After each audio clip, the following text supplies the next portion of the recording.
Hello and welcome to Introduction to Educational Research, Chapter 1's web lecture.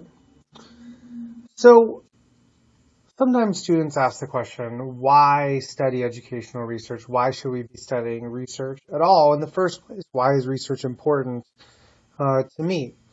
Um, in part, this is because it's important to be research literate.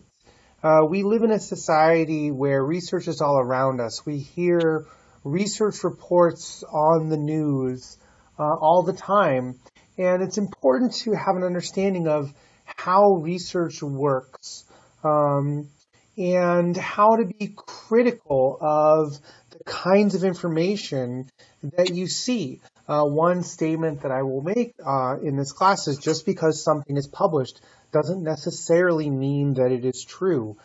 So, for example, there was a study at one time that was published that showed a link between vaccination and the development of autism.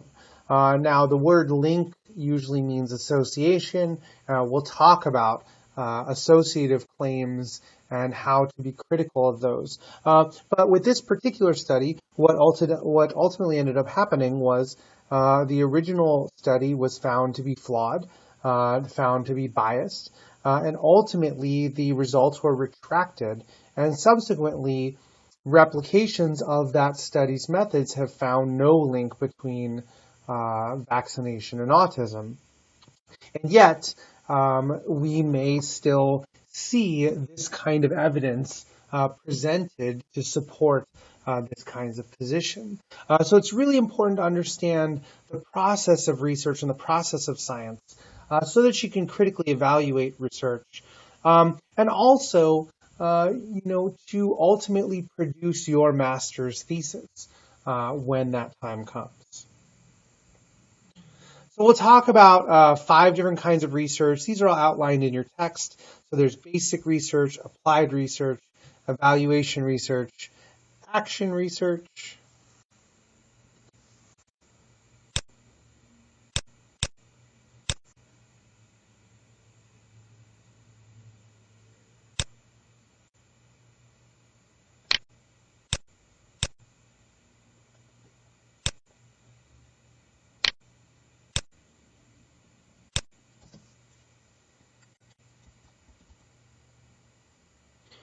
So we'll talk about 5 different kinds of research briefly, just to get you acquainted with what these terms generally mean. These are all outlined in your text. So we have basic research, applied research, evaluation research or program evaluations, action research, and then lastly, orientational research. So we'll go through and we'll talk about each of these in turn. So when we talk about basic research, we're talking about research that is done for the sake of knowledge itself. The trick to thinking about basic research is answering the question, why are we doing this research? And the answer to that question is we're doing it just to generate knowledge.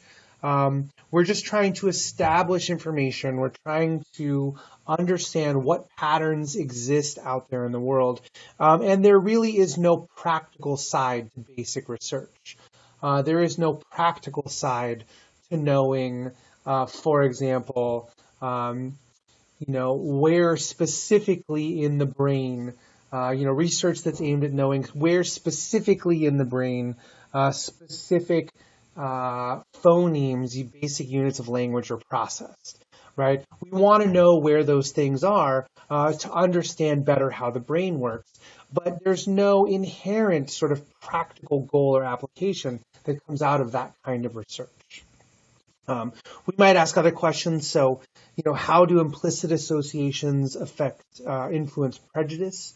The degree to which you associate the term bad with the term black or the term obese, how does that influence your prejudice? Again, not necessarily a practical goal or application, but we just want to understand.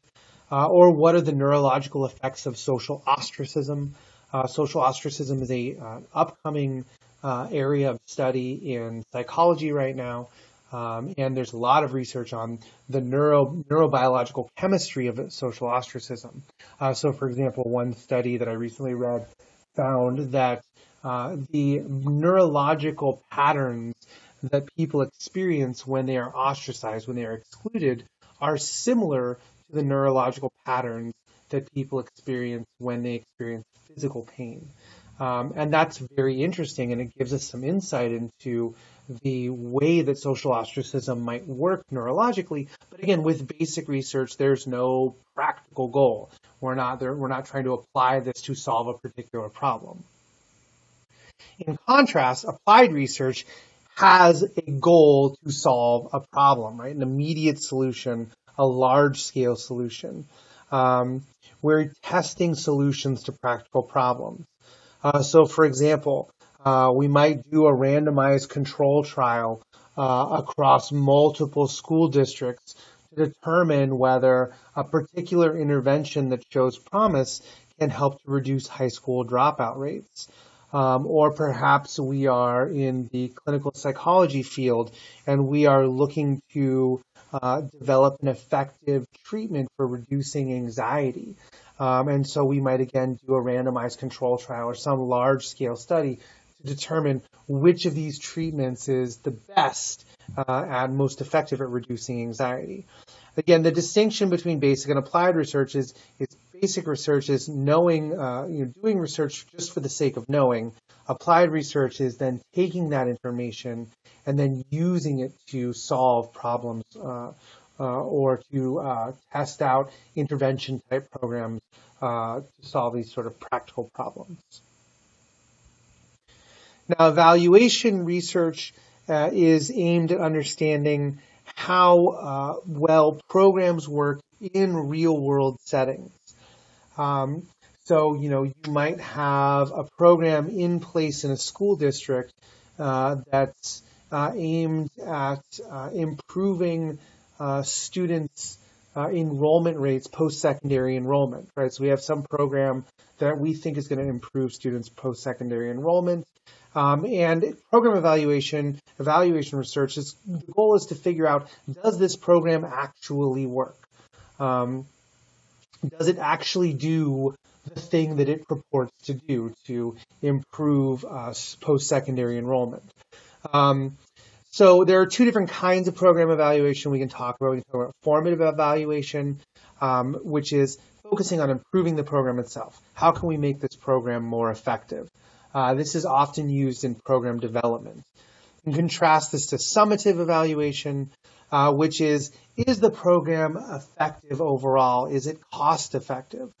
If I am the state legislature and we need to appropriate funds to this program, I want to see research that shows that the money that we're putting into this program is producing meaningful results. Again, if we're talking about improving post-secondary enrollment, does this actually lead to more students enrolling in some kind of post-secondary institution? So program evaluation and evaluation research is really focused on improving programs in the real world, as well as evaluating the effectiveness and the cost effectiveness of those programs. Now, relatively new to me, my area of expertise is in social psychology and experimental psychology, research in general. Relatively new to me are action research and orientation research. So action research seems to be research that focuses on very localized problems in very specific settings. So an administrator testing a new program within their particular school to solve a particular problem.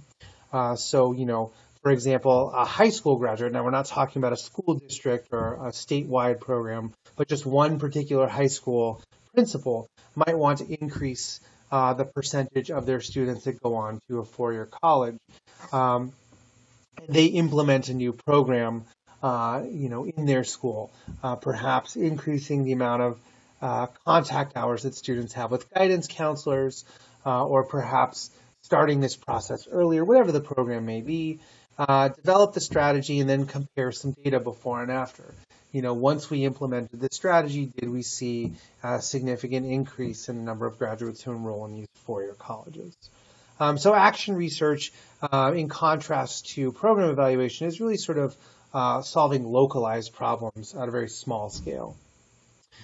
Lastly, orientational research, which according to the text is done for the purpose of advancing an ideological position. The text describes this as focusing on inequality and discrimination.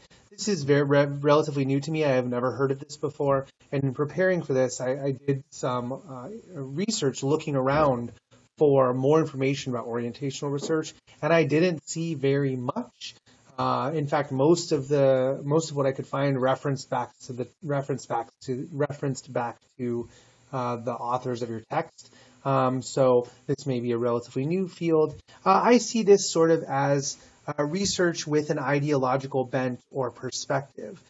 So perhaps you may be interested in reducing discrimination, and so you are looking at a program or you are looking at a research question: how can we reduce discrimination among college enrollment officers or something like this?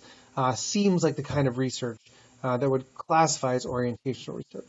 Although, again, as I said, this is relatively new to me. So now, in order to talk about research, we do have to talk about a basic scientific method. And you all probably have had this in undergraduate. You have all probably had this in high school. But just to make sure everyone's on the same page, we will talk about the basic scientific method. Typically, this is going to be a 5-step process. We will have a statement of the research question. What are we trying to determine? What are we trying to learn? What are we trying to accomplish with our research? Then we will design a study to test our hypothesis or address our research question. In that design, we will measure variables. We will quantify our hypotheses in such a way that will allow us to measure these variables. Another note about me personally: I am trained predominantly in quantitative methods. I have very little experience with qualitative methods, so most of my examples will focus on quantitative methods. However, you will likely be able to take a class in qualitative methods if that's something that interests you. Once you measure your variables, you'll analyze the data. This is where statistics come in. Statistics are not scary, but this is where statistics will come in. And then you'll draw conclusions, right? So we started with a research question. We learned everything we needed to know in the literature about this topic. We designed a study to test this question. We measured our variables. We analyzed our data. We have conclusions. And then these conclusions inform the next set of questions that we have. Science is sort of an iterative process. There really is never an end point to understanding psychological phenomena or any phenomena, really. There's never really an end point. When we learn new information, we always have new questions that we can ask and we can design studies to test. Now, we use this scientific method to understand the world, and this scientific method begins with a research question. Your assignment number 1 for this week is to develop a research question for your final proposal, to start this process. Ideally, we want your question to be an empirical question. And an empirical question is one that can be tested through direct or indirect observation or experimentation. An empirical question is a research question that we can do a research study to test. So, if I have the question, does my new treatment for anxiety significantly reduce anxiety, and is it better than the standard treatment? That's an empirical question. We can set up a study where we can test that. If my question is there an invisible leprechaun that steals socks out of my dryer? That's not really an empirical question. There's no research scenario where I can observe something that's invisible, right, that we can to this date. So your goal is to have an empirical question. Again, something that you can test directly. Now, once we have a question, oftentimes we will turn that question into a hypothesis. Now, in education research, we don't always need to have a hypothesis. Sometimes it is enough to just have a question and then see what the data tell us the answer to that question might be. But in some cases, we may be interested in developing a hypothesis, which is an explanation for phenomena. It's a specific prediction. So if my research question is, does my new anxiety treatment improve anxiety symptoms better than the leading treatment? My hypothesis might be that, yes, I believe my treatment will significantly decrease the number of anxiety symptoms relative to our standard treatment or a waitlist control group. Remember, a hypothesis is a specific testable prediction. In contrast, a theory is an overarching explanation. Now, here the contrast between hypothesis and theory. Hypotheses are specific and testable. Theories are overarching explanations that organize information and make generalized predictions. Right? Theories are larger. They're more encompassing. Hypotheses are specific and testable. Broader and more abstract, which is what I just said. So, for example, in the social psychology literature, we have a hypothesis. We might have a hypothesis that if a child observes an adult play with a toy in an aggressive manner, that the child will also play with that toy in an aggressive fashion.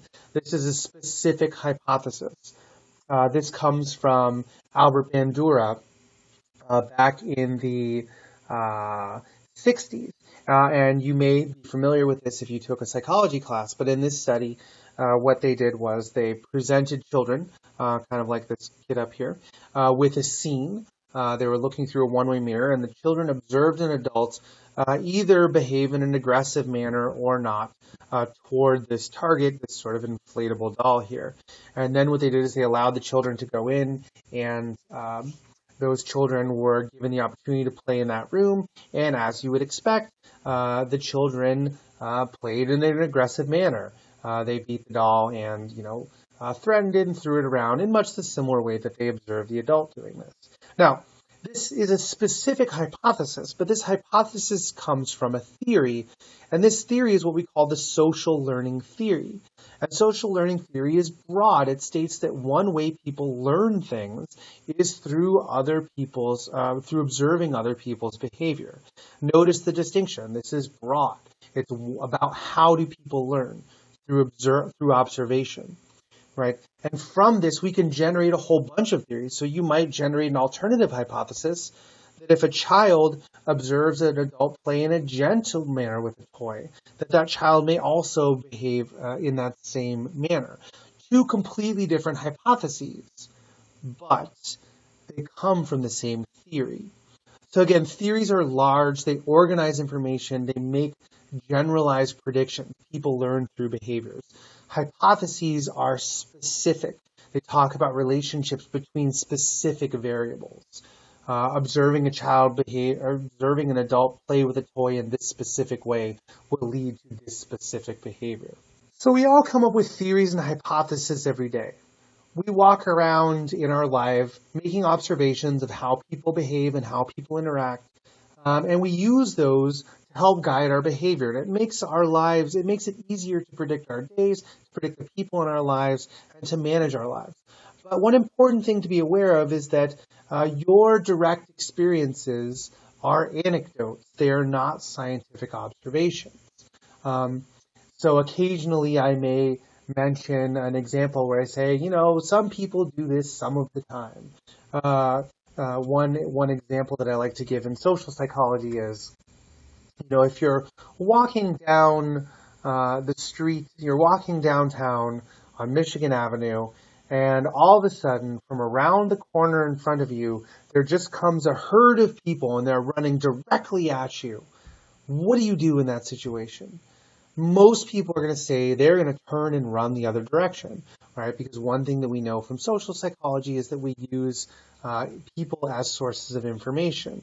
Now, occasionally someone might say, well, that's not what I would do. I would run towards the danger, right? And that's an individual difference. That's an individual experience and anecdote. And the point here is that anecdotes are not scientific observations. Scientists come up with hypotheses, but we do it systematically, and we gather data to test these hypotheses and to test these theories. So your individual experiences, your anecdotes, your individual observations, these are all really interesting, and they're useful as a basis for doing science. But just be aware that anecdotes are inherently non-scientific, and that in order to know if an anecdote or an experience is true, and you can't see me, I'm doing air quotes when I say the word true, because truth is sort of a sticky thing when it comes to science. But in order to know whether or not something is supported by the data, you would need to gather data and test that hypothesis. So for example, we might ask, we have this prediction from social learning theory that people will learn through observation. But perhaps there are instances where this fails, where this theory does not hold true. Perhaps it is not, you cannot learn calculus through observation. Or perhaps you cannot learn sort of specific physical movements through observation. Perhaps, right? If we wanted to test that hypothesis, we would need to do it systematically by gathering data and running our analyses. So that is it for Chapter 1, relatively gentle chapter, relatively short. Make sure you take a look at assignment number 1, and make sure that you, as always, email me if you have any questions.